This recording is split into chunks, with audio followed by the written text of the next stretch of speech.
Destiny 2 has been around for nearly a decade now, and somehow it is still one of the biggest shooters out there. But if you're like me and you've never played it before, jumping in today can feel a bit like starting a TV show halfway through Season 6. So the big questions are, can a brand new player actually enjoy Destiny 2 in 2026? Do you need to spend money to have fun, and can you even follow the story anymore? So I jumped in blind, and the answers turned out to be a lot weirder than I expected. The roller coaster started the moment I pressed play. Within minutes, I was drowning in exposition, menus, currencies, abilities, upgrades, DLCs, and oddly enough, legendaries. Somehow I went from a basic starter gun to a legendary bow that felt it could probably one-shot a god. And all of this happened within the first 15 minutes. It was a lot. But as I quickly learned, you don't actually need to understand all of that right away. In fact, the best way to start playing Destiny 2 is to ignore most of the menus and just focus on the one thing the game does best: shooting weird aliens with even weirder guns. Because the moment 30 enemies flood the room, it becomes very obvious why people are still playing this game a decade later. Even in the very beginning, when I had no idea what I was doing, shooting stuff was fun. So much so that I started doing something I normally avoid in these types of games: constantly swapping weapons. And you know what? I am really glad I did, because even the basic guns feel great to use. Which means that when I eventually found a hand cannon that makes enemies explode, which then makes even more enemies explode, I started picking random fights in the overworld just to go bang bang. It was fun, pure and simple. There is, however, one small problem. The supporting characters never, ever stop talking. I cannot tell you how many times I was knee-deep in enemies, having the time of my life, only for the moment to get ruined by pointless chatter. It's coming from another elixir. I'm not sure what's going on. Exiles! But the good news is that you do very quickly learn to tune out the sci-fi gobbledygook. But what you definitely won't tune out is the enemies themselves, because this is another area where Destiny 2 really shines. Not only is there a good variety of enemy factions, but they've also got a bit of that classic Halo DNA in them. They don't just stand around waiting to die. They dodge, fly, wiggle, or run around all over the arena, constantly forcing you to react, which then makes nailing them in the face with a bow even more satisfying. So yeah, I knew going in that Destiny 2 has great gunplay, and I am happy to report that its reputation is completely deserved. But I've also heard a lot of great things about Destiny 2's lore, so even though I knew jumping into the story this late might be messy, I was still excited to dive into the campaign. Was it worth the trouble? Yeah, sort of. The background lore is exactly as interesting as I expected. The little details about the different alien races are genuinely fascinating. For example, the Fallen were apparently once in the exact same situation as humanity, protected by the same mysterious godlike entity, but for some reason they got abandoned and left to rot. The problem is that Destiny 2 delivers all of this with the same grace as a nervous high schooler giving their first presentation. There is a lot of tell, don't show, and most of the conversations are either over-explaining obvious things or throwing around sci-fi terms that sound grandiose and epic but don't actually mean anything, which made it really hard for me to connect with the characters since most of them honestly felt like walking cliches. But I was still determined to give the story a fair shot, so I kept pushing throughout the campaign. And I was not even remotely prepared for what happened next. Why? Because the moment I finished the tutorial campaign, the game suddenly time jumped into the future, a bunch of truly insane shit happened, and I somehow ended up in a Star Wars parody. Now you might be thinking that's a joke or an exaggeration or just kind of a funny bit I'm doing. It's not. The first mission after the tutorial straight up recreates the very opening of A New Hope. Rebels are fleeing with important schematics, there's a discount Star Destroyer, and even fat stormtroopers accompanied by Blarf Grader. And don't you worry, there's also a lightsaber duel. Why did this happen? I have no idea.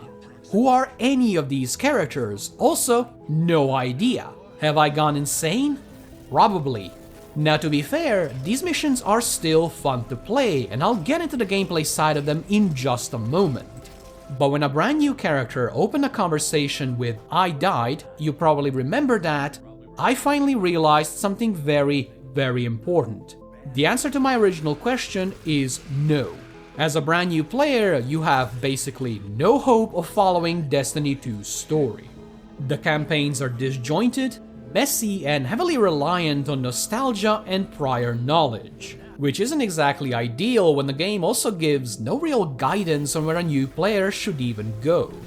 The end result is that I was often very, very confused, but also genuinely awestruck. Because what Destiny 2 lacks in storytelling, it more than makes up for in atmosphere. Whether it's the big bombastic cinematics or just a random firefight in the corner of a city, every location in Destiny 2 looks like somewhere you would love to explore. The environments are strange, creative, and often downright alien, and I mean that in the best way possible. It's the kind of world that pulls you in even if you have no idea what's actually going on.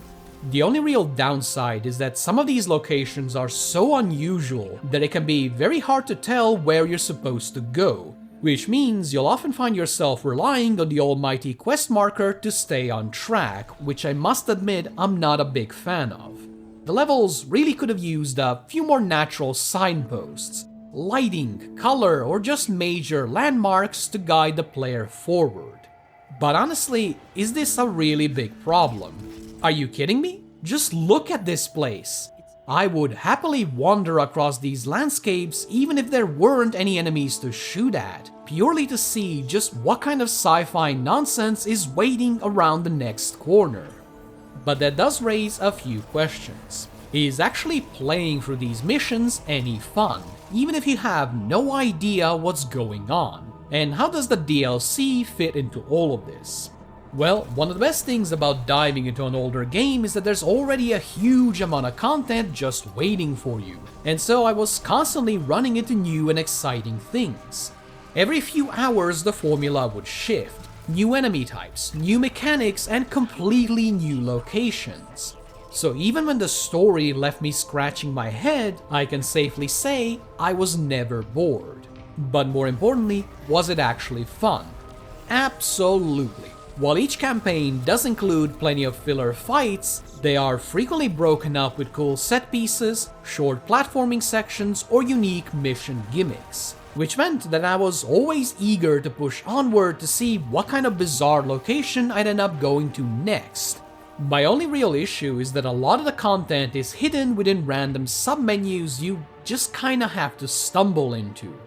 Once you know where everything is, it's not a big deal, but for a brand new player, it definitely adds to that very overwhelming first impression. And what about the DLC?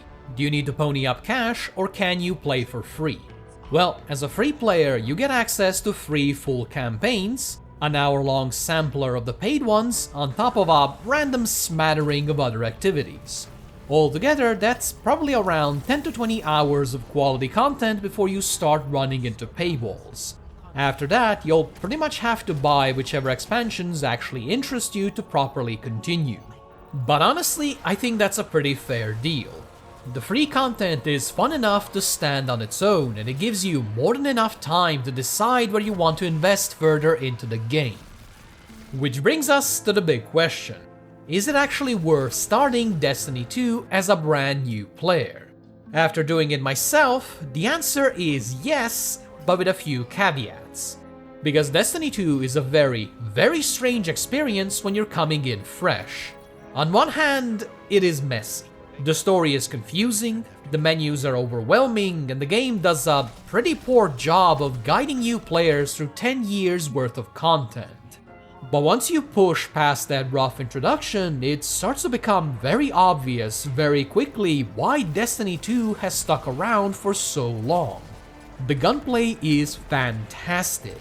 The enemy designs keep the fights dynamic and interesting, and the missions constantly throw new ideas and set pieces at you. So while the storytelling might feel like you're jumping into the middle of a TV show that's playing in another language, the actual gameplay is so good it almost doesn't matter.